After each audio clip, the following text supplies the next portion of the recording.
Satres Narkoba Polresta Manado menangkap 2 pengedar narkoba jenis sabu. Selain menahan pelaku, polisi juga menyita 60 paket siap edar. Pasal 609 ayat 2 huruf A berbunyi. Satres Narkoba Polresta Manado, Sulawesi Utara menangkap 2 pengedar narkoba jenis sabu. Mereka masing-masing KP dan HA. Keduanya ditangkap di wilayah Kecamatan Mapanget. Selain menangkap pelaku, polisi juga menyita 60 paket sabu siap edar. Mereka menyembunyikan barang haram itu dalam wadah toples beserta alat hisap. Dari hasil pemeriksaan, sabu diperoleh dari luar daerah dan rencananya akan diedarkan di wilayah Kota Manado dengan harga mulai dari Rp1.000.000 per paket.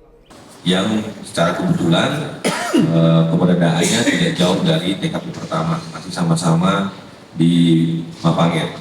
Kemudian dilakukan pengembangan ke TKP yang kedua, tempat tinggal saudara HA di Kelurahan Paniki Bawah, Kecamatan Mapanget, Kota Manado.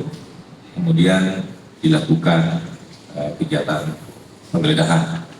Dan pada pukul 20.54 WITA, tim Satres Narkoba Polresta Manado berhasil mengamankan tersangka kedua, lelaki inisial HA beserta barang bukti narkotika golongan 1 jenis sabu yang disimpan dalam toples warna hitam sebanyak 60 paket kecil siap edar.